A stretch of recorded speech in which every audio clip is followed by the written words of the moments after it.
திருமணத்தை பற்றி உங்களுடைய ஆலோசனைகள் என்ன சொல்லுங்க.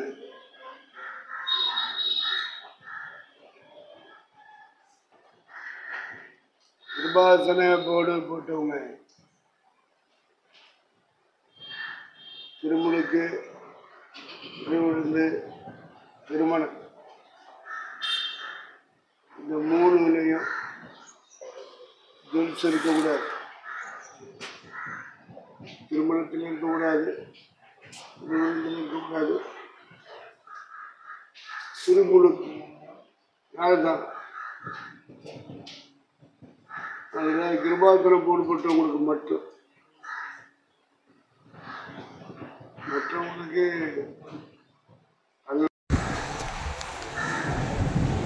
அதனால் இது மூணையும் கிருபாசனம் போடப்பட்டவங்க செய்யும்போது யார்கிட்டையும் ஜொல்ஸ் நீங்களே கொடுத்தாலும் சரி, அதுதான் யாரை கொண்டு கொடுத்தாலும் சரி, அரசாங்கம் கொடுக்கும்போது ஆணோ பெண்ணோ அவங்க உடம்புல என்ன இருக்கக்கூடாது சொல்லுங்க, ஜொல்ஸ் இருக்கணும். அதில் நீங்கள் கருத்தாக இருக்கணும். ஏன்னா நீங்கள் அனுமதிச்சிங்கன்னா அது ஒட்டுமொத்த கிருபாசனத்தையும் பாருங்க. கிருபாசனம்ன்ற போர்டு போட்டிருக்கீங்கல்ல, அவங்களுக்கு பாதிப்பு உண்டு. அதில் நீங்கள் தெளிவாக இருக்கும். ஏன்னா நமக்கு முன்னே நம்மளாம் இப்போ வந்தவங்க ஊழியத்தில் 1945 ஆரம்பிச்சது. கிருபாசனம் ஆரம்பிச்சது நாமெல்லாம் இப்போ இல்லவே. அதனால் நீங்கள் இன்றைக்கி வந்துக்கிட்டு அது எப்படி இது எப்படி அப்படின்னு வாய்ச்ச விடலாம் பேசக்கூடாது. ஆமாம், ஏன்னா நீங்கள் அனுமதிச்சிட்டீங்க. அப்படி நமக்கு முன்னே போன பரிசுத்தவான்கள் பாதிக்கப்படுவோம். அவங்க வச்ச ஒழுங்குகள் மாற்றி போடக்கூடாது. எத்தனையோ பேர் உசமார்கள்ட்ட அடி வாங்கி உதவாங்கி மண்டை உடைஞ்சு 8 பேர் வாங்கியிருக்காங்க. ஒரே ஒரு தாலி செய்யணும், ஒரு மஞ்சக்கயிறு போடாத அந்த ஊரில் அவங்க வாழ்கிற ஊர் கட்டுப்பாட்டையெல்லாம் உடைச்சிட்டு இருக்காங்க. புறம்பே தள்ளப்பட்டிருக்காங்க. இப்படியெல்லாம் அனுபவிச்சு வேதனை அனுபவிச்சு அழுது ஜோம் பண்ணி திரும்ப வாங்கி அப்புறம் சமாதானமாக ஆண்டவர் அவங்களுக்கு வாழ்க்கையை அமைச்சு கொடுத்துருக்காரு. இப்போ நமக்கு முன்னே போன சுத்தவாங்க ஜொல்ஸு கலட்டுறதுனால அந்த கழுத்தில் போடுற தாலிக்கயிறு போடாதது பல உபத்திரவங்கள், பல துன்பங்கள், பல வேதனைகள், பல அவமானங்கள். தாலியர் தான் கூட்டம் அப்படிம்பாங்க.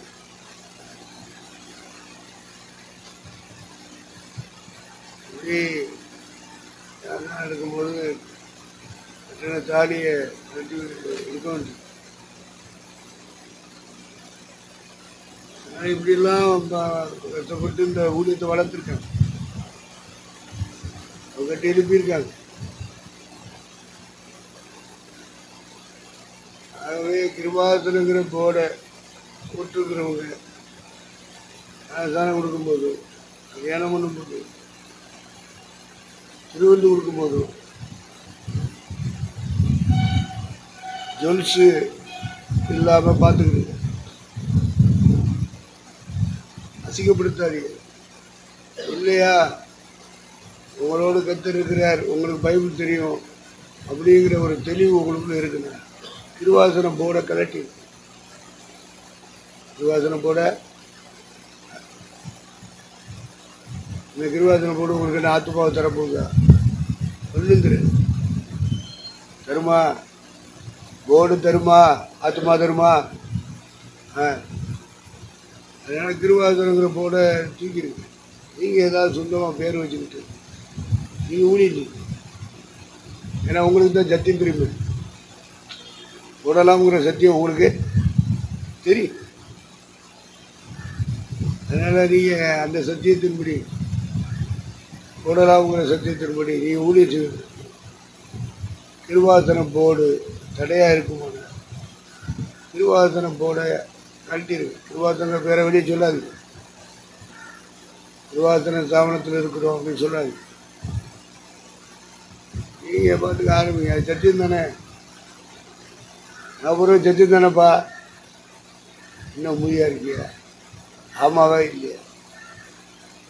ஏய், நகை போட்டு யாத்திரை எடுக்கிறது, கல்யாணம் முடிக்கிறது, திருவந்து எடுக்கிறது சத்தியம் தானே? சத்தியம் தானே? அது சத்தியம்னு உங்களுக்கு தெரிஞ்சிச்சுன்னா கிருபாசன போட தூக்கி வீசு. எல்லாத்துக்கு ஏமாத்திக்கிட்டு இருக்க, அவங்களுக்கு அவமானத்தை உண்டாக்குற. இதுதான் சத்தியம் உனக்கு தெரிஞ்சிச்சுல. அவங்க சத்தியம் இல்லாமல் தான் செஞ்சுக்கிட்டு இருக்கேன். அப்படிப்பட்ட போர்டு உனக்கு அவசியமா? தூக்கு, புறம்பே தள்ளு. வேற ஒரு பேரை வச்சுக்கிட்டு நீ வாட்டுக்கு செய். சத்தியத்துக்கு கூடி தடைய இல்லை. கிருபாசன போர்டு போட்டுக்கிட்டு அக்கிரமம் பண்ணினா, துரோகம் பண்ணினா, சுத்தவான்களை நீ வேதனைப்படுத்துற. இத்தனை ஆண்டு காலம் கட்டி காத்து அவங்களுடைய விசுவாசத்தில் மண்ணடி போடக்கூடாது. மீன் ஒருத்தர் இருக்கார். அவர் வந்து என்கிட்ட கேட்டேன், முதல்ல கல்யாணம் வைக்கிற வீட்டில் இந்த கிருபாசனங்கிற பேருக்காக நான் ரொம்ப தியாகம் பண்ணியிருக்கேன். அதனால் ஒரு சின்ன என்ன செய்யணும், சின்ன கம்பு கல்யாணம் பண்ணுறது அப்படின்னு கேட்டார். நம்ம சொல்ல முடியாது, ஏன்னா அவர் மூப்பர் மாதிரி இருக்கு. அவர் வீட்டுக்கு மேலே சபை கட்டிட்டு வந்திருக்கார். அவர் குடும்பமே பாதி வீடு நிரம்பிடும். அவ்வளோ ஆத்துமா கட்டிருக்காரு. இவ்வளோ பெரிய ஆள், பல வருஷம் சபைக்குள்ளே இருக்கார். இப்போ கல்யாணம் செய்யணும் அவர் வீட்டில், குடும்பத்தில் வந்து கேட்டார். நான் சொன்னேன், நமக்கு வேலை இருக்கிறாங்க சுத்தவர்கள், நான் கூட்டிகிட்டு வரேன். நீ அவங்ககிட்ட சொல்லி ஒரு அனுமதி வாங்கி நாம செய்யும். என்ன கண்ணுக்கு தெரியாத சின்ன தீன் தானே, சின்ன கமல் தானே, நான் கூப்பிட்டு வரேன் அப்படின்ட்டு அங்கே இருக்கிற தாஜா பாஸ் செக்ரட்டரி அவரை கூட்டிகிட்டு வந்தேன். 3 நாள் கூட்டம் நடந்துக்கிட்டு கூட்டம் முடிச்சுட்டு ரூமில் அதே வர சொல்லு. ஏன்னா இவர் பிரச்சாரத்துக்கு அங்கேருந்து காஞ்சிபுரத்துலேருந்து ஆளையே வர சொல்லியிருக்கு. அப்போ சொல்லும் ஒரு நடைமுறை சொன்னேன், ஐயா நம்ம பிள்ளைக்கு கல்யாணம் இருக்கு, மூத்தது பொம்பளை பிள்ளை, கல்யாணம் இருக்கு.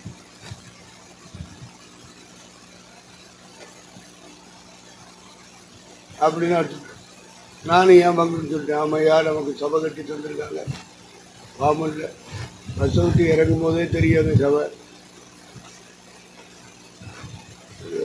மூப்பர் மாதிரி இருக்காரு, பல வருஷமாக இருக்காரு. அவங்க குடும்பத்தில் உள்ளவங்களே ஒரு சபை மாதிரியே இருக்காங்க. எந்த சுவிசேஷ ஊழியத்துக்கு தடையே இல்லாமல் புருஷன் மனைவி தீவு முழுவதும் நாங்கள் சுற்றி சுற்றி ஊழியம் செஞ்சோம். அதில் அவர் இருப்பார், ஒரு மனைவி இருக்கு, இப்படியெல்லாம் செஞ்சுருக்காங்க அப்படின்னு நானும் என் மக்களுக்கு சொன்னேன். ஆமாம் ஐயா, அப்படி யாரும் அவருக்கு சொன்னார். அதே போல் செஞ்சிருவான்.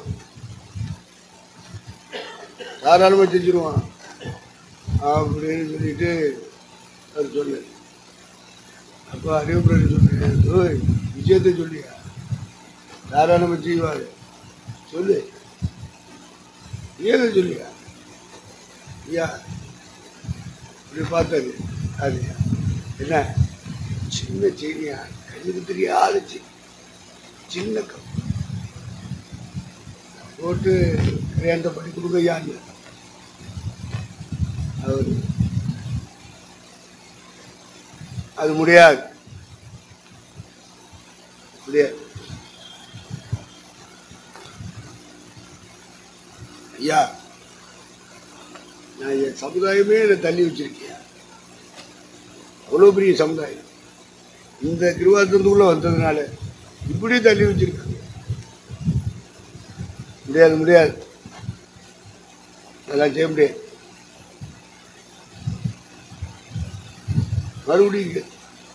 மறுபடியும் முடியாது. அழுதுட்டேன். அழுது யா இந்த கிருவாசனத்துக்காக நான் எல்லாத்தையும் இழந்துட்டு இருக்கிறேன். எங்களுக்கு யார் இருக்கா? அவங்களுக்கு மத்தியில் என் பிள்ளைக்கு நான் கல்யாணம் பண்ணி காமிக்கிறேன். முடியாது, ரொம்ப கேட்கிறேன். காலில் விழுகிற மாதிரிலாம் கேட்கிறேன். அவர் தாஜா இருந்துட்டாரு. என்ன முடியாதுன்னு செய்ய முடியாதுன்னு சொல்லிக்கிட்டு இருக்கேன். ஒரு கண்ணுக்கு தெரியாத செய்யணும், கண்ணுக்கு தெரியாத கம்பெனி. இத்தனை ஆண்டு காலம் நாங்கள் கட்டி காத்த விசுவாசத்தை நாங்கள் இழந்துட்டு பின்மாட்டக்காரனாக்க சொல்கிறேன். உனக்காக உன் பிள்ளைகளுக்காக நான் பின்மாட்டக்காரனாக இருப்பேன்.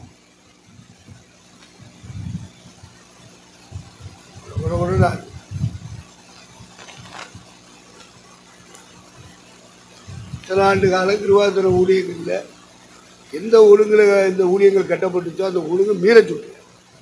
உனக்காக நான் பின்மாட்டக்காரனாக முடியாது. அதோட பேச்சுவார்த்தை முற்று பெற்றது. அடுத்த கட்ட பேச்சுவார்த்தைக்கு வாய்ப்பு இல்லை. அப்புறம் அன்பாசே ஐயா கல்யாணத்தை நல்லா கவனிக்க, கிருபாசனம் போட்டுக்கோங்க. கல்யாணம் சொன்னால் சபையில் அறிவிப்பு கொடுக்கக்கூடாது. சபை ஒழுங்குப்படி கல்யாணம் முடிக்க முடியலை அப்படின்னா என்ன செய்யக்கூடாது? சபையில் அறிவிப்பு கொடுக்கக்கூடாது. ஒன்று. ரெண்டாவது, சபைக்குள்ள கல்யாணத்தை நடத்த கூடாது. நம்பர் 2. நம்பர் 3, கல்யாணத்தை இவங்க எங்கே வச்சாலும் நகை போட்டு கிருபாசனம் விசுவாசி கல்யாணம் முடிப்பாங்கன்னா ஊழியக்காரங்க அந்த எல்லைக்குள்ளே நிற்கக்கூடாது. 3 கண்டிஷன் எழுதிக்கிறீங்க. கிருபாசனம் போடு வேணும்னா தூக்கி போட்டு போயிட்டே குப்பையில் போட்டு போ. என்னத்துக்கு கிருபாசனம்?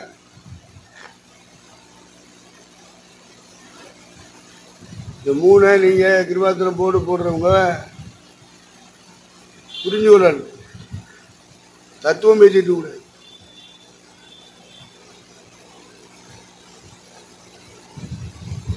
நானும் 40 ஆண்டு காலம் நானும் வந்திருக்கேன். இந்த கிருபாசனத்தில் பயணம் பண்ணியிருக்கேன்.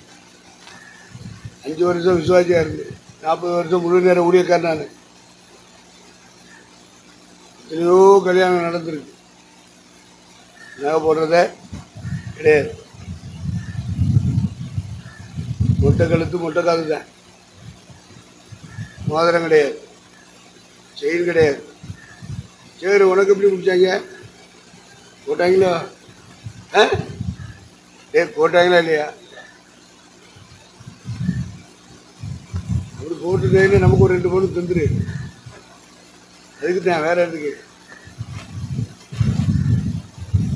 மொத்தத்தில் சுருட்டிட்டு பாரு. தஞ்சாவூருக்கு போட்டுட்டா நம்ம புண்ணியம் போடவே இல்லை.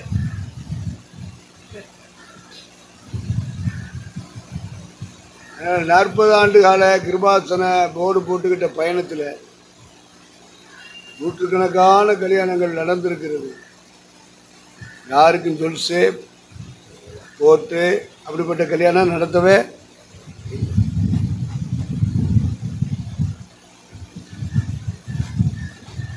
அதனால் கிருபாசனம் போடுறவங்க போட்டிருக்கவங்க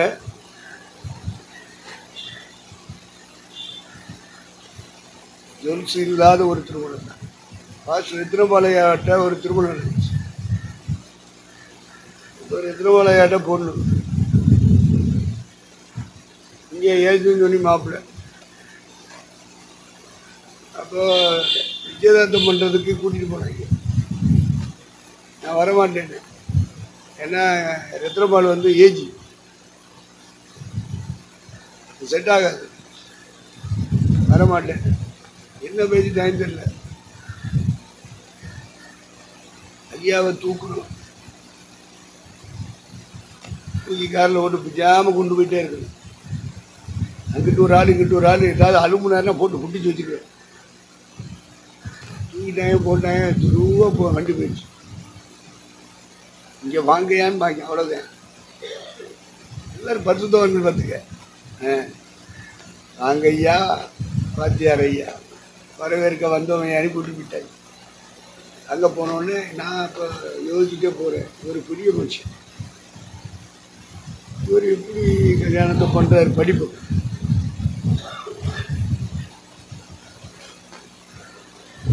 ரெண்டாவது, நம்ம கணக்கில் மாப்பிள்ளை ரசிக்கப்படலை, ஏஜென்சி கணக்கில் மாப்பிள்ளை ரசிக்கப்பட்டிருக்கேன். நாங்கள் வெள்ளைக்காரனாக இருந்தாலும் ரசிக்கப்பட்டியான்னு தான் கேட்போம். எங்கள் கணக்கு ரசிப்பு வேறு, உங்கள் கணக்கு ரசிப்பு வேறு. சபைக்கு கூடத்தில் வந்துட்டு ரசிக்கப்பட்டோம்னு நினைப்பிய. ரசிப்பு என்பது இறைவனால் சந்திக்கப்படுவோம். காணக்கூடாத இறைவனும் மனுஷனும் ஒருவர் சந்திக்கிற நாள் தான் ரசிக்கப்பட்ட நாள். ரசிப்புனா என்னென்னு தெரியாமலே நிறையா இருக்குது. அதனால் இவங்க சொல்கிறதெல்லாம் ரசிப்பு கிடையாது, வேதம் சொல்கிறது தான் ரசிப்பு. அவங்களுக்கு நிறைய நாள் வந்துட்டா போதும், தண்ணிக்குள்ளே முக்கி உள்ளே வச்சுருவாங்க. அதான் ரசிப்பும் பார்க்குறேன். அப்புறம் தத்துவம் கூட காணிக்க விடு, பாட்டு பாடு, துதியுங்கள்ப்பேன். என்னத்தையோ சொல்லி கொடுத்து இப்படியே கூட்டத்தை பிரிக்கிடுவேன். உடனே அவன் ஒரு சபை.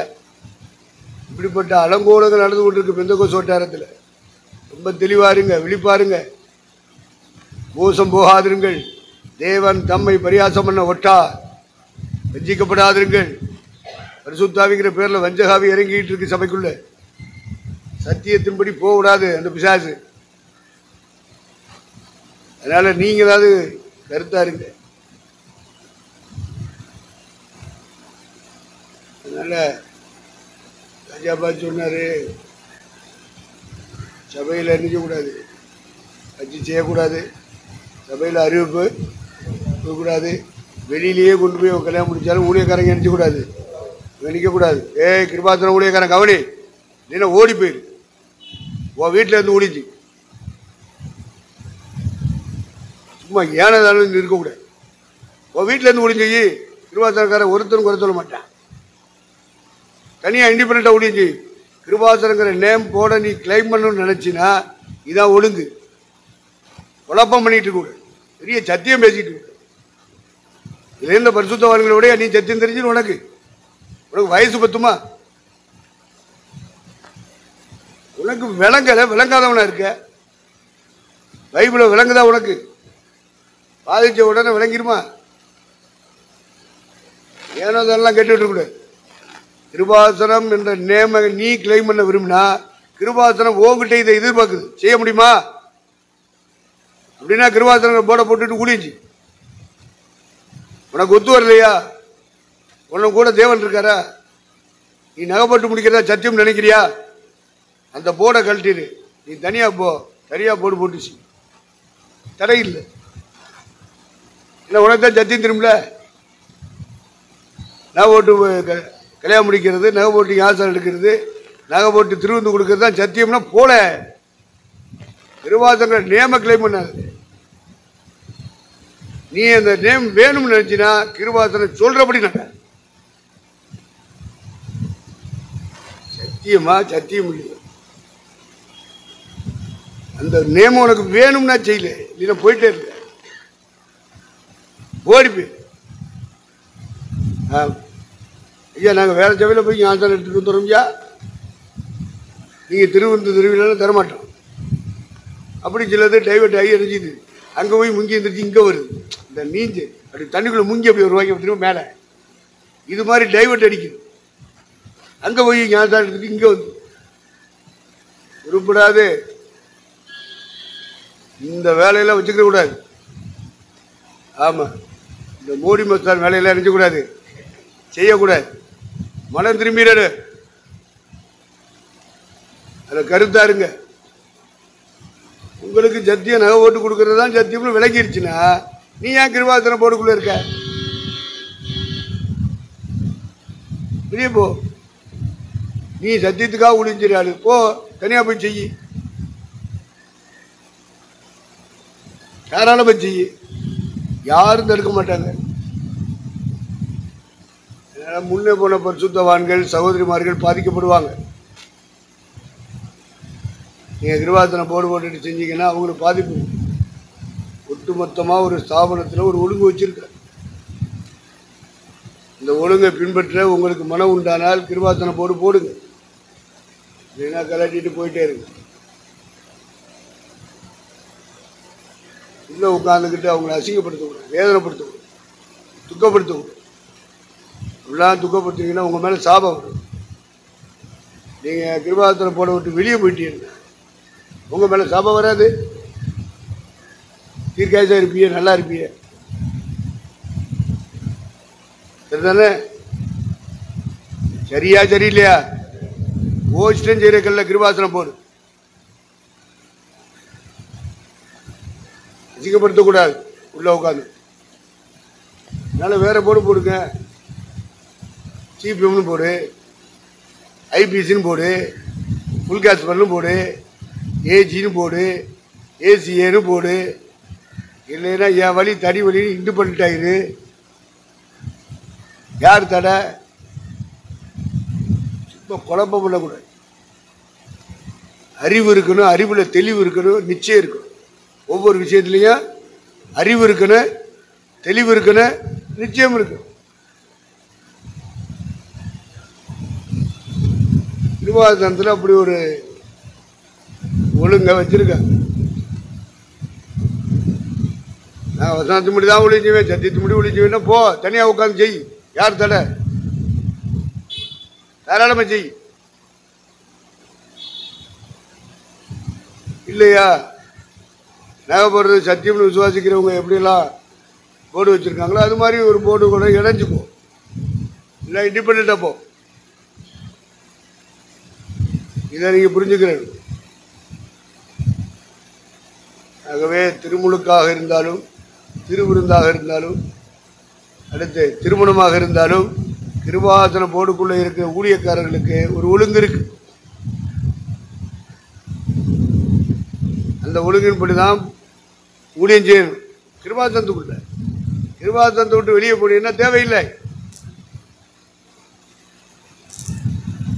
நீங்க வாட்டு போயிட்டே இருக்கலாம். போகாத போகாதுன்னு உங்க காலில் எவனும் விடவே மாட்டான். ஐயா நீ இருக்கிறதுனால சபை வளருது, ஊழிய வளருது. வளருதா? முடி கூட வளராது, எல்லாம் கொட்டிக்கிட்டே இருக்கு, வழுக்க விடுது.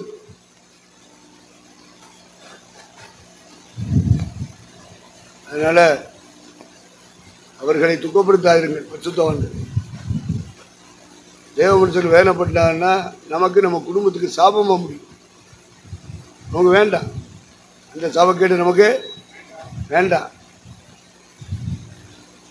நான் சத்தியத்தின் ஒழிஞ்சு வேணா போட கழட்டிடு போயிட்டே. உனக்கு தானே சத்தியம் தெரியும், மற்றவங்களுக்கு தெரியாது. அவங்களுக்கு தெரியாத ஒரு சபையில் நீ எனக்கு இருக்கணும். நகை போடுறது சத்தியம்ங்கிறது அவங்களுக்கு என்ன செய்ய மாட்டேங்குது, தெரிய மாட்டேங்குது. அப்படிப்பட்ட தெரியாதவங்க ஆரம்பித்த சபையில் நீ ஏன் இருக்க? நீ ஏயா இருக்க? போ வெளியே. ஏன்னா உள்ளே இருந்தீங்கன்னா உனக்கு சாபம் வரும். நீ உள்ளே இருந்துக்கிட்டு அந்த டைவர்ட் பண்ணிக்கிட்டு நம்ம டெக்னிக்கலாக நாங்கள் ஆத்மாக சம்பாதிக்கிறோம் அப்படின்னு நீ சம்பாதிச்சின்னா தனியாக போய் செய்யி. உள்ளே இருந்துக்கிட்டு செய்யாது, சாபம். மாய்மாலக்காரராக இருக்கக்கூடாது. எங்கள் ஸ்தாபனத்தின் ஒழுங்கு தான். 1945 இப்போ 2025. நீ என்னைக்கு பிறந்த? நீ என்னைக்கு ஊழியத்துக்கு வந்த? நீ பேசுற சத்தியமா?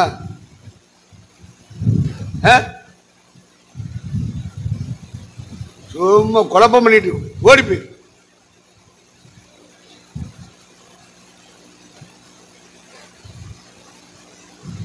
கிருவாத்தந்திரம் நம்மளை யாரும் கூப்பிட்டாங்களா?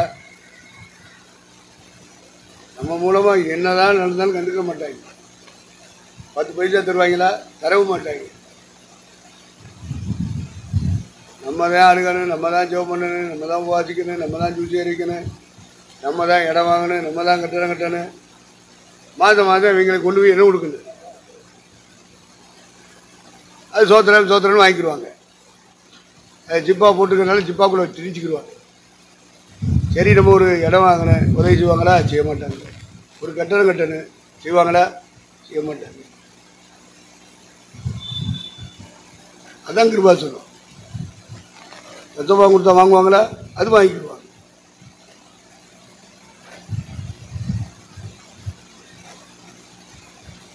நமக்கு ஏதாவது ஊழியத்துக்கு ஒரு வாகனம் வாங்கி தருவாங்களா? தரமாட்டாங்க. நான் 45 வருஷமா இருக்கையா, தலைமையிலிருந்து ஒரு பைசா இல்லையா? சாட்சி. அதான் நான் கிறிஸ்துவை பின்பற்றுவோம், நீங்கள் என்னை பின்பற்றுங்கள் சொல்றதுக்கு பல ஆதாரம் இருக்கு. இடம் வாங்கி தர மாட்டாங்க, கட்டடம் கட்டி தர மாட்டாங்க, வாகனம் வாங்கி தர மாட்டாங்க, நடந்தே ஒளிஞ்சுக்குவோம். ஒரு கரண்ட் எடுத்து கொடுக்க மாட்டாங்க, ஒரு தரைக்கு ஒரு கல் போட்டு தர மாட்டாங்க. சிமெண்ட், அந்த காலத்தில் ஒரு சிமெண்ட், அதுவும் தர மாட்டாங்க. நம்மளே முழங்கால் போடணும், நம்மளே ஜெபிக்கணும், நம்மளே கண்ணீர் ஒடிக்கணும், நம்மளே கத்தட்டேன்னு வாங்கின. ஆண்டவரே, நான் தாவனத்துக்கு ஊழியம் செய்யல. நான் யாருக்கு ஊழியம் செய்யறேன்? யாருக்கு ஊழியா?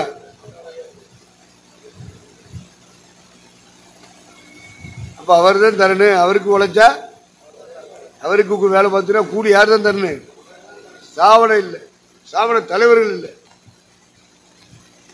அதனால நான் சொன்னேன், அப்போ இந்த சாவனம் திட்டு நமக்கு ஒன்றும் நன்மை இல்லைன்னா போட கலட்டு, கிருவாசனம் போட கலட்டு. உள்ள உட்காந்துக்கிட்டு கிருவாசனம் போட்டுக்கிட்டு குழப்பம் பண்ணக்கூடாது.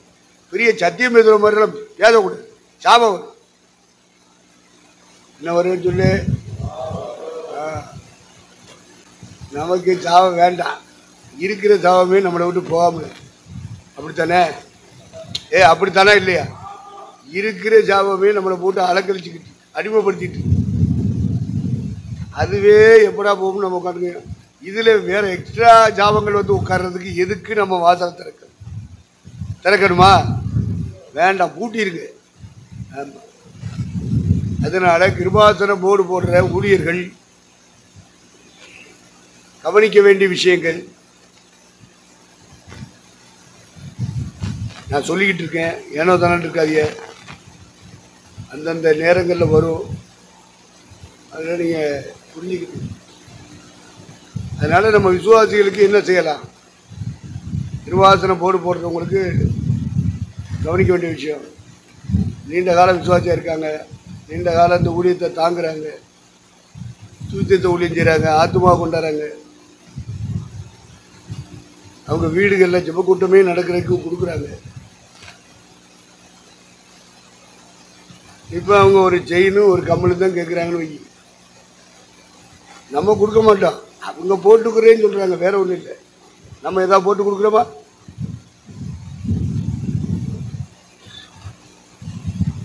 அவங்க நகை போட்டு கொடுக்குறாங்க, எதான் போட்டு கொடுப்பேன். உள்ளே பற்றி கல்யாணம் கட்டும்போது கூட போட்டு கொடுங்க போட்டு கொடுங்க முடியாது இல்லை, அப்படிதான் சொல்கிறாங்க. அப்புறம் நம்ம ஊழியக்காரங்க எப்படி போட்டு கொடுப்போம்? ஞானம் தானே நம்ம நகை போட்டு கொடுப்போமா? வேணும்னா அது கழுத்துக்காக இருக்கிறத பிடிங்கிடுவோம். அதனால் புரிஞ்சுக்கிறீங்க. கிருபாசன போர்டு போட்டவர்களுக்கு கவனிக்க வேண்டிய விஷயங்கள், கிருபாசன போர்டுக்குள்ளே இருந்துக்கிட்டு ஊழியம் செய்கிறேன்னு சொல்லிக்கிட்டு அந்த ஒழுங்குகளை மீறிக்கிட்டு இருக்கக்கூடாது, மீறுற மாதிரி பேசிக்கிட்டு இருக்கக்கூடாது. அறியாமை உள்ள காலங்களே தேவன் காலாக போட்டு நமக்கு வேதம் தெரியாது, ஏதாவது பேசியிருக்கலாம். கிருபாசன ஒழுங்குகள் தெரியாது, ஏதோ நம்ம சொல்லியிருக்கலாம். அறியாமல் உள்ள காலங்களை தேவன் இப்பொழுதோ மனம் திரும்ப வேண்டும் என்று கட்டளை எடுக்கிறேன். அதனால அறியாமல் உள்ள காலத்தில் பேசியிருக்கலாம், இனி பேச மாட்டோம் சொல்லி மனதை திருப்பிடணும். இப்பொழுதோ எங்கும் உள்ள மனுஷர் எல்லாருக்கும் கட்டளை எடுக்கிறேன். எப்படி, என்ன கட்டளை? மனம் திரும்ப வேண்டும். அதில் ரொம்ப தெளிவாக இருங்க, புலம்பாதிய. எவனாவது வந்து கேட்டான்னா தெளிவாக பேசும். டேவிட்னு வந்துருக்கு, ஒரு தடவை ஏர்போர்ட்டில் உட்காந்து தான் அடிச்சுட்டேன். ஐயா, இந்த நகை விஷயத்தில் என்ன சொல்றீங்க? என்ன சொல்ல? இல்லையா, போடக்கூடாதுன்னு சொல்கிறாங்களா? யார் போடக்கூடாதுன்னு சொல்லுது? கிருபாசனக்காரங்க. எந்த கிருபாசனக்காரங்க சொன்னா போடக்கூடாது? சொல்லு, சொன்னது யாரு? யார் சொன்ன? இல்லையா, சொல்றாங்கல்ல, அந்த யார் சொன்னது? ஆளை சொல்லு. என்னையா கேட்டா என்ன? சரி, ஓ சபையில் நகை போடலாமா போடக்கூடாதான்னு கேட்குற ஆளு ஒரு 5 வருஷம் தொடர்ந்து வருதான்னு பாரு. குறைஞ்சது ஒரு 5 வருஷம் வருதான்னு பாரு. வந்த பிறகு அது நகை போடலாமா போடக்கூடாதான்னு கேட்டுச்சுன்னா உன் மனைவியை பின்பற்ற சொல்லுண்டேன். இது உன் மனைவியை பின்பற்ற சொல்லு.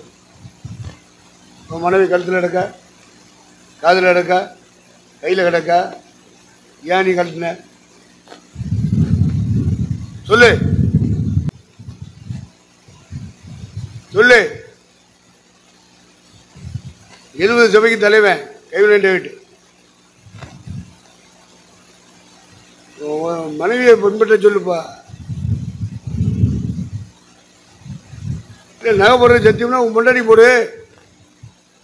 ஏய், பொண்டாட்டிக்கு போடு. ஏன் போட மாட்டேங்கிற? அப்போ நீ உன் பொண்டாட்டியும் பரலோகம் போல, விசுவாசிகள் பரலோகத்துக்கு வர வேண்டாம். இப்போ நீ உன் பொண்டாட்டியும் சத்தியத்தை கை கொள்ளலாம், விசுவாசியை கை கொள்ள வேண்டாம். என்னங்கடா ஜபம் நடத்துறீங்க? ஏல கேட்க நாதி இல்லைன்னு சொல்லிவிட்டு இஷ்டம் போல எல்லாம் ஊழியம் செய்யக்கூடாது. மனைவி பிடிச்சி நீ கேளு. நகை போடுறது சத்தியம்னா ஏன் உன் முன்னாடியே போட விடாம வச்சிருக்க? அதுக்கு பதில் சொல்லு. சொல்லணுமா வேண்டாமா?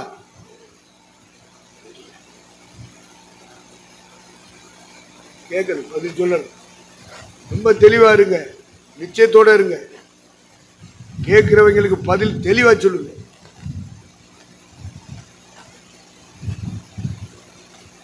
அதனால நீங்க தெளிவா இருக்கு. புலம்ப கூடாது. நகை விஷயத்தில் நினைச்ச கூடாது, புலம்ப கூடாது. அவன் போடுறான். எல்லா நாடுகளுக்கும் ராஜா இருக்காங்க, எங்களுக்கு மட்டும் ராஜா இல்லையேன்னு கேட்டான். அவன் தான் இஸ்ரவேலை, அவன் தேவனுடைய பிள்ளை. ஆண்டவர் சொன்னார், போனா அந்த நியாயாதிபதி போதும்டா. யார் போது? நியாயாதிபதி போதும்டா. இல்லை எங்களுக்கு ராஜா வேணும். ஏன்னா நியாயாதிபதி தப்பு பண்றேன், நியாயாதிபதி பிள்ளைகள் தப்பு பண்றாங்க. அதை வெளியே சொல்லவும் முடியல, நீங்க விசுவாசி. அதனால எங்களுக்கு மற்ற ராஜாக்கள், மற்ற நாடுகளுக்கெல்லாம் ராஜா இருக்கானே, அது மாதிரி எங்களுக்கு ஒரு ராஜா வேணும். அப்ப ஜாபுவேலு மூத்துன்னு அழுதுட்டேன். தனியாக உட்காந்து ஆண்டவர் சமூகத்தில் உடனே ஆண்டவர் இறங்கி வந்தார். டே, நீ அழுகிற, உனக்கு என்ன பிரச்சனை? நீ தள்ளிட்டாங்களே, வேற ராஜாலாம் வேணுங்கிற. இந்த ஒரு ஒன்றைய தள்ளுறதுக்கு முன்னாடி நல்லா சொல்லுங்க.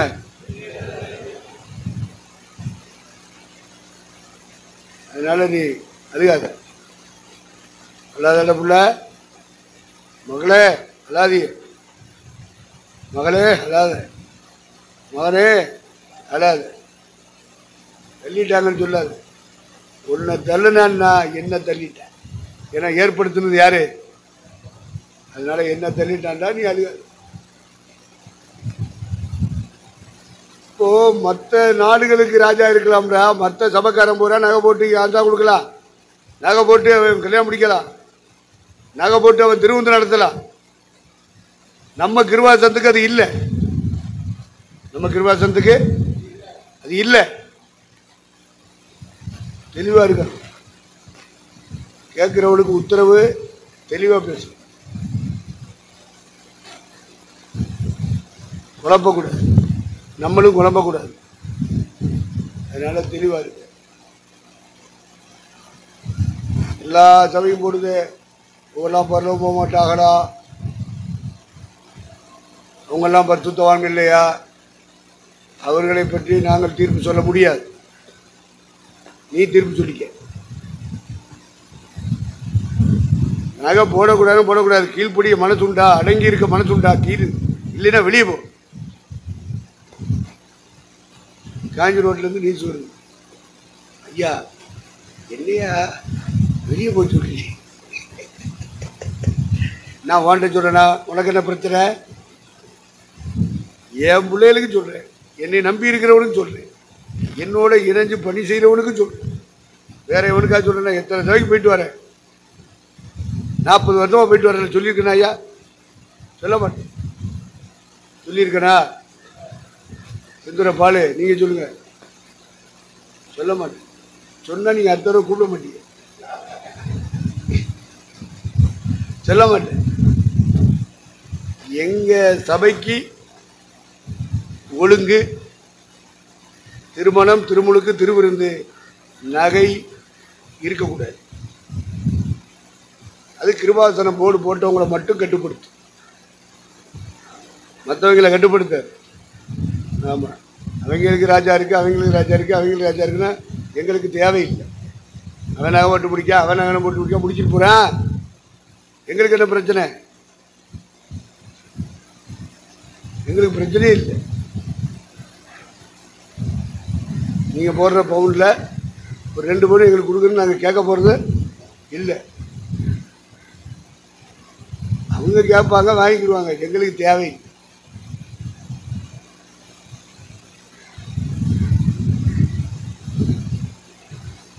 அதனால் ஒழுங்கு என்ன சொல்லி கொடுத்தாரு நம்ம செக்ரட்டரி ராஜ்பாஸ்டரு? கிருபாசன போர்டில் உள்ளவங்களுக்கு திருமணம் விசுவாசிக்க செய்யணுமானால் விவாதடுங்க, ஜோம் பண்ணுங்க, ஆலோசனை கொடுங்க. அதனால் அன்புதான் அவங்க வெளியே செய்யட்டும், அவங்க வீட்டுக்கு முன்னாடி பந்தலை போட்டு செய்யட்டும். அப்படி நகை போட்டு செஞ்சு கொடுக்கக்கூடிய பாஸ்டர் மாதிரி நிறையா பேர் இருக்கான். எவன்டா கூப்பிட மாட்டான்னு அலைகிறான். அப்படிப்பட்டவன் சிக்குவான். அப்படிப்பட்ட ஒரு ஆளை கூப்பிட்டு கல்யாணத்தை ஒழுங்கு ஆலோசனை கொடு, அவங்களுக்கு பின்பலமாயிரு. இது நம்முடைய ஊழியத்தின் ஒழுங்கு. சபைக்குள்ளே இருக்கிறவங்க ஒரு ஆளுக்கு செஞ்சால் எங்களுக்கும் செய்ய, என் பிள்ளைக்கு செய்யணும், ஒவ்வொன்றா வரும். கொஞ்சம் பிடித்தமா எல்லா சபையில் இருக்கிற அத்தனை விசுவாசிக்கு அந்த தைரியம், அந்த இருபாப்பு, பெருமை வந்துடும். கேள்வி கேட்க ஆரம்பிச்சிருவான், குறை சொல்ல ஆரம்பிச்சிருவான். இடம் கொடுக்கக்கூடாது. ஒருவனும் உன்னை அசட்டை பண்ண இடம் சொல்லுங்க, ஒருவனும் உன்னை அசட்டை பண்ண. ரொம்ப தெளிவா இருக்கு. இந்த மாதிரி வீடியோ போட்டுறீங்களா? அதே காஞ்சி ரோட்டில் உள்ளவன கலங்குறேன்.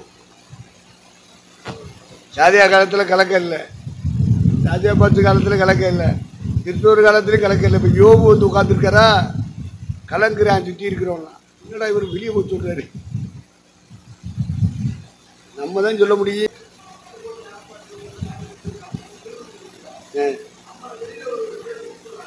ஆமா, குறுக்க விழுந்துடுற என்ன தெரியும்? நான் பார்க்குறேன், நான் உனக்கு பின்னாடி வரேன். வேற பதிவு இல்லை.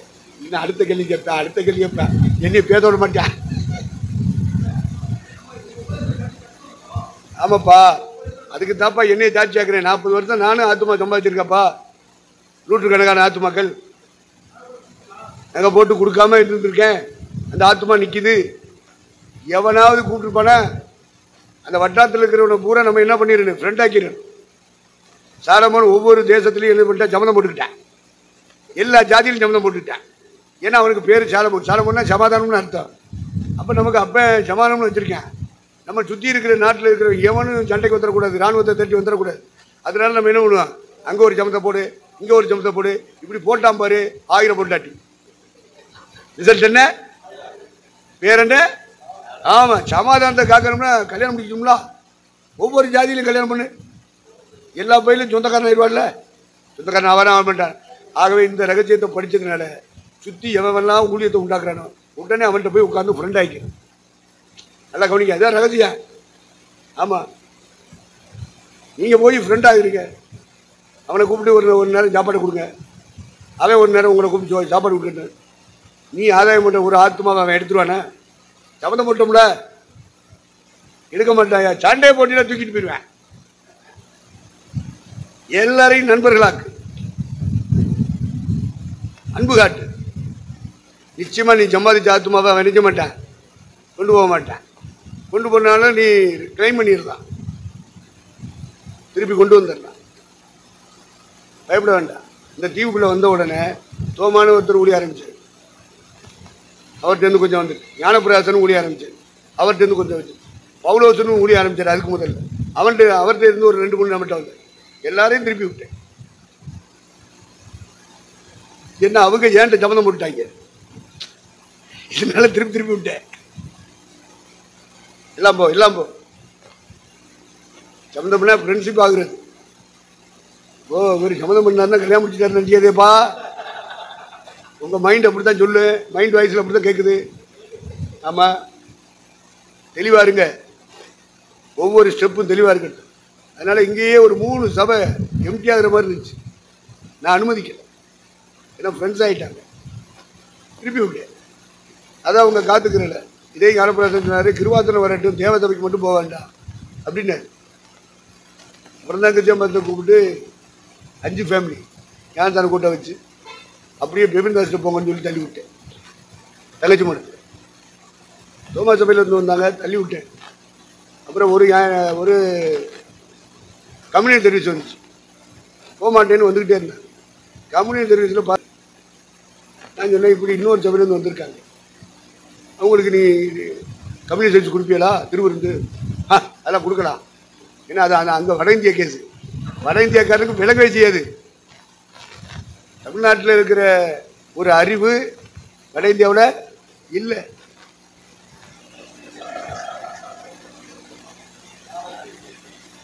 அதனால கவனிச்சுக்கிறீங்கப்பா. என்ன சொல்லிட்டு இருந்தேன்?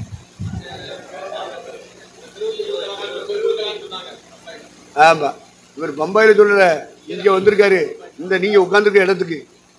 அப்போ தோமான்ற ஐயாவுடைய ஊழியத்திலேருந்து கொஞ்சம் பேர் வந்திருக்காரு. கொடுப்பீங்களா? கொடுக்கலாம் அப்படிங்கிட்டு. சரி, இவர்கிட்ட நம்ம பேச முடியாது. சீனியர் பாஸ்டர் கிருவாசனத்தில் எல்லா ஸ்பிரிச்சுவல் ஃபாதர், அவிப்பிரிய கண்ணை திறந்து விட்டவர், இவரே இப்படி பேசுகிறாரு. நான் சொன்னேன், வேறு சபையிலேருந்து வந்தவங்க நேராக எந்திரிச்சு அந்த சபையில் உள்ள பாஸ்டர்கிட்ட ஒப்புரவாகிட்டு சமாதானம் ஆகிட்டு வர சொல்லு. அதுக்கப்புறம் நீ எழுதி கொடு அப்படின்னு அதை செஞ்சு கொடுத்துட்டாரு. நைட்டு தான் கொடுக்குறாங்க. இது ஒரு தத்துவம்லாம். ஞாபகம் 20 தான் கொடுக்க வேண்டும் அப்படின்னு சொல்கிறாங்கல்ல. அதனால் ராத்திரியில் செஞ்சாங்க. போக சொன்னாங்க. சகோதரிமார் இந்த ரயில்வே தண்டவாளத்தோடையே விழுந்து அடித்து போய் சமாதானம் ஆகலையா எனக்கு தெரியாது. நான் ரூமர் வைக்கலை. நான் மொபைலில் ரெக்கார்டு எடுக்கவும் என்ன பேசுகிறாங்கன்னு ரெக்கார்டு எடுக்கிறதும் இல்லை. அந்த ஈன புத்தி எனக்கு கிடையாது. எதுக்கு எடுக்கணும்? ஏசுனார் கூட இருக்காரா இல்லையா? ஏசுனார் எவன்கிட்ட கூட இருக்காரோ அவன் ரெக்கார்ட் பண்ண வேண்டிய அவசியம் இல்லை. ஏசுனார் இல்லாதவன் ரெக்கார்ட் பண்ணி ஆகணும். உளவுத்துறை வேணும், ரெக்கார்டு வேணும். உங்கள்கிட்ட பரிசுத்தாவி இருக்காரா? இருப்பாருன்னா உனக்கு தேவையில்லை, ரெக்கார்டு தேவையே இல்லை. ஏன்னா உங்களுக்கு பரிசுத்தாவினா என்னென்ன தெரியாமல் வச்சு கையை தட்டிட்டு இருக்கீங்க. உனக்கிட்ட பரிசுத்தாவி இருந்தால் ரெக்கார்ட் பண்ண மாட்டேன். ஏன்னா அவர் எல்லாத்தையும் சொல்லி தந்துருவார், அட்வான்ஸாவே சொல்லி தருவார். இதை நீங்க புரிஞ்சுக்கிறேன். எது பரிசுத்தாவி? கையை தட்டுறதா, இனிய பாச பேசுறதா? இதுதான் பரிசுத்தாவி. நீ ரெக்கார்டு பண்ண மாட்டீல, மொபைல் இருந்தாலும் ரெக்கார்டு பண்ண மாட்டாது. ஆவியானவர் பிடிக்காது. பரிசுத்தாவி துக்கப்படுவார், உன்னை விட்டு போயிடுவார். உன் கூட இருப்பது பரிசுத்தாவியானவரானால் உனக்குள்ள திட்டமான நம்பிக்கை இருக்கும். கர்த்தர் என்னை கைவிட மாட்டார். எத்தனை எதிரி என்னென்ன பேசினாலும், எவ்வளவு சதித்திட்டம் போட்டாலும், என்னதான் விமர்சனங்களை வச்சாலும், என் கூட இருப்பது பரிசுத்தாவியானவர் என்னை கைவிடவே மாட்டார். அதனால ரெக்கார்ட் பண்ண வேண்டிய அவசியம் இல்லை. அவர் நியாயமான தீர்ப்பு அவர் செஞ்சுவார், செய்வார். அந்த விசுவாசம் உள்ளே இருக்கும்ல, அதுதான் பரிசுத்தாவி. நீ மாற்று வேலைகள் மனுஷன் உலகத்தான் செய்கிற மாதிரி செஞ்சினா உன்னை விட்டுட்டு பரிசுத்தாவி போயிடுவார். இருந்தாலும் போயிடுவார். ஏன்னா இவனுக்கு ரெக்கார்டு இருக்கு, அதை வச்சு இவன் படுத்துக்கிடுவேன் அப்படின்னு உன்னை கைவிட்டுட்டு போயிடுவார். அப்புறம் ஞாயிற்றுக்கிழமை சும்மா கையை தட்டிக்கிட்டு போய் 2 பாசம் பேசுவேன். அதான் பரிசுத்தாவி. பொய், பிராடு, திருட்டுத்தனம் எல்லாம் செய்ய மாட்டாங்க பரிசுத்தவான்கள். எந்த பரிசுத்தவான்? பரிசுத்தாவி பெற்ற பரிசுத்தவான் செய்யவே மாட்டான். ஏன்னா அவனுக்கு பரிசுத்தாவி மேல நம்பிக்கை இருக்கு, தேவன் மேல நம்பிக்கை இருக்கு. உன் கையில் இருக்கிற பரிசுத்த பைபிள் மேல என்ன இருக்கு? நம்பிக்கை இருக்கு. அதனால பயப்பட மாட்டான். ரொம்ப தெளிவா போயிட்டு இருப்பான். அவன் பிரசங்கமும் அவன் ஊழியமும் அவனுடைய குடும்பமும் ரொம்ப தெளிவா கூடி வருகிற விசுவாசிகளுக்கு எக்ஸாம்பிளா தான் இருக்கு. ஆவிக்குரிய எக்ஸாம்பிள், முன்மாதிரியா தான் இருப்பாங்க. குடும்பமும் அப்படித்தான், அவன் சமயம் அப்படித்தான், அவனுடைய ஊழியமும் எல்லாம் மாதிரியாகத்தான் இருக்கு, எக்ஸாம்பிளா தான் இருக்கு. நெல்லை தங்கராஜ் என்ன தூங்க ஆரம்பித்தாரு? என்ன எப்படின்னா என்ன அர்த்தம்? அப்புறம் நான் இங்க இருந்து இப்படிமே தோத்துறா. அதாவது அவருக்கு அவசியம் இல்லாதது. அதனால ஐயா பேசிட்டே இருக்கட்டும், நம்ம தூங்கிட்டே இருப்போம். தேவையில்லை அவருக்கு. அவருக்கு தேவையானதை எழுதுவார், அதை விட மாட்டார். இது இவருக்கு தேவையில்லை, இது அன்னசத்து. ஐயா பேசுறாரு, பேசிட்டு போட்டு தோத்துறான். தேவையில்லாதானே? ஆமாவா இல்லையா? நான் பேசுறது தேவையில்லாதானையா? சொல்லுங்க, என்ன சொல்றீங்கன்னு தெரியலையே. சாப்பிட்டீங்களா பத்தியான?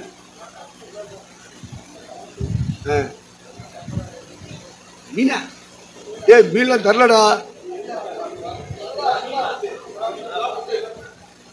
என்ன புட்டு?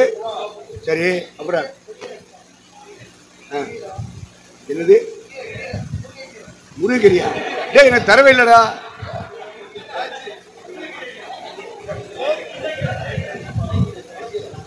டேய், எனக்கு தராம நீங்க தின்னு நல்லா இருக்காது, சாபம் வரும்.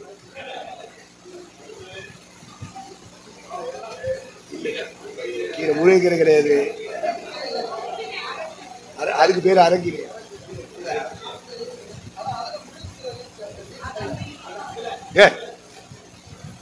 அந்த புட்டுல இருந்துருக்கு. புட்டுல கொஞ்சம் கீரையை போடுவாங்க.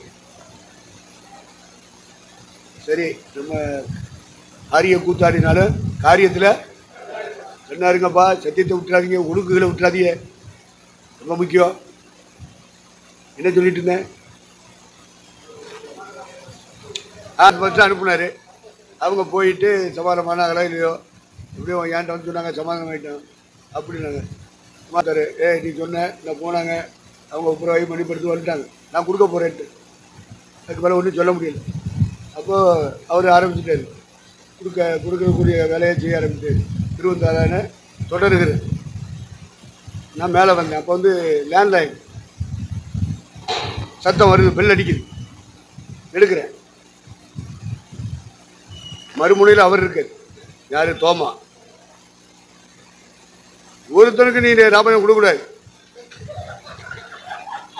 இங்கே ஆரம்பிச்சாங்க, கீழே கொடுத்துக்கிட்டு இருக்காங்க. நான் என்ன செய்ய? ஒருத்தரும் கொடுக்காங்க. இவங்க வந்து என்ன சொல்றாங்க? குரூப்பா நாங்கள் போனோம், மன்னிப்படுத்தோம். அப்புறம் என்ன இயேசுவா சொன்னாரு? அது தசமாவை மட்டும் அவருக்கு கொடுத்துருவா, மற்றபடி நீங்கள் கிருவாசத்துக்கு போங்கன்னு அவர் சொல்கிறாரு. தசமம் தானே கொடுத்து சொல்கிறாரு, கொடுத்துருக்க என்ன ஜோசுவா அப்படின்னு. சரியா, எல்லாம் நாடகம் தான், அவ்வளவு டிராமா, மெகா சீரியல் தான். ஆமாம், என்ன செய்ய, இப்படியெல்லாம் நான் போட்டு குழம்பிக்கிட்டு இருக்கேன். அதில் நமக்கு சபையில் ஒரு அம்மா சொல்லுது, இந்த ஜோசுவா போய் சொல்லிட்டாரு, நாங்கள் இவ்வளவுலாம் செஞ்சு இங்கே கிருவாசத்துக்கு வரோம், பிள்ளையாவே ஏற்றுக்கிற மாட்டேங்கிறாரு ஐயா அப்படி. அவருக்கு என்ன, அவருக்கு என்ன ஆத்ம வரமா இருக்கு, நாங்கள்லாம் ஆத்ம வரத்தில் ஜெபம் பண்ணிட்டு இருக்கா, நீங்கள் இருக்கப்பா. அப்புறம் அந்த ஆளுகள் வெயிட்டாக இருப்பாங்களா இல்லையா? அதான் நான் சொன்னேன், இருங்க. ஆனால் நான் ஒன்று பிள்ளையாவே ஏற்றுக்க மாட்டேன். ஏன் ஐயா எங்களை பிள்ளையாவே ஏற்றுக்கிற மாட்டேங்கிறாரு, இன்றைக்கும் யோசுவா சொல்லுவார், ஏற்றுக்கிற மாட்டேன். ஏன் பெரியப்பான்னு கூப்பிடு, சித்தப்பான்னு கூப்பிடு, அப்பான்னு நினைச்ச கூடாது. அந்த ஒழுங்கு எப்படி வேணாலும் கூப்பிடுங்க, அது ஓம் பகுதி, சரியா? அதனால கிருபாசனம் என்ற போர்டுக்கு உள்ளே இருக்கிறவர்கள் பேச வேண்டிய பேச்சுக்கள், சொல்ல வேண்டிய முறைகள், நடக்க வேண்டிய தேவனுடைய வீட்டில் நடக்க வேண்டிய வகை, இப்படிதான் ஒழுங்கு அப்படின்றத புரிஞ்சுக்கிறது. மாற்று கருத்து ஏதாவது இருக்கும்னா போர்டை கழட்டிட்டு போயிட்டாரு, உள்ள உட்காந்துட்டு குழப்பம் பண்ணாரு, இவ்வளவுதான் சொல்ல முடியும். அதனால ஒட்டுமொத்த தமிழ்நாட்டு கிருபாசன சபைகள் பாதிக்கப்படும், பரிசுத்த ஆவியானவர் துக்கப்படுவார், சாபம் வரும். அதனால வேண்டாம், இவங்க சத்தியத்தில் நடக்கலை, நம்ம ஒரு ஆள் தான் சத்தியத்தில் நடக்க போகிறோம் அப்படின்னா வெளியே போயிடு. என்ன செய்ய, போய் ஊழியம் செய்யும், உன் கூட கத்தர் இருப்பேன். ஏன்னா சத்தியத்தை மட்டும் நீ ஊழியம் செய்ய புரியல, உன் கூட கத்தர் இருப்பேன். என்ன ஜாதிக்கிறதுன்னு நான் எதிர்த்தாப்புல இந்த யோனா உட்காந்த மாதிரி உட்காந்து நான் பார்த்துட்டே இருப்பேன்ல, இந்த நாட்டுக்கு என்ன சம்பவிக்குமோ, இப்போ தீ இறங்கு, ஃபயர், அக்னி பிடிக்கி, எல்லாம் எரிஞ்சு சாம்பலாயிரும் அப்படின்னு சொல்லிவிட்டு இங்கே உட்காந்துருவோம்ல, வெளியே இருந்து சத்தியத்தின்படி ஊழியம் செய்ய போயிருக்கான் பார்ப்பான் அப்படின்னு சொல்லி பார்க்க. நீ ஜாதிச்சு காமி, என்ன புத்தகத்தில் பேரை எழுதிடுவா, சும்மா உழப்பு வாய மாதிரி பேசிட்டு. தெளிவாக இருங்க, உங்கள் வளர்ச்சி என்னன்றது உங்களுக்கு தெரியணும். உன்னதமான தேவனுக்கு முன்பாக நீங்கள் வந்துட்டீங்கன்னா, அவரை நீங்கள் தரிசித்துட்டீங்கன்னா, அவருடைய சாயலை, அவருடைய சத்தியங்களை, அவருடைய அபிஷேகத்தை, அவர் கொடுக்குற அழைப்பை, அவருக்கு தந்திருக்கிற தெரிந்து கொள்ளுதலை நீங்கள் சரியாக புரிஞ்சு உங்கள் ஸ்டெப் எடுத்தீங்கன்னா, இந்த பூமியில் சாகிற வரைக்கும் உங்கள் ஸ்டெப்பு ரொம்ப தெளிவாக, நீங்கள் எடுத்து வைக்கிற ஒவ்வொரு அடிகளும் உறுதியாக இருக்கும், வேவரிங்காக இருக்காது, அலமோதிக்கிட்டு போக மாட்டீங்க, தெளிவாக போகுது.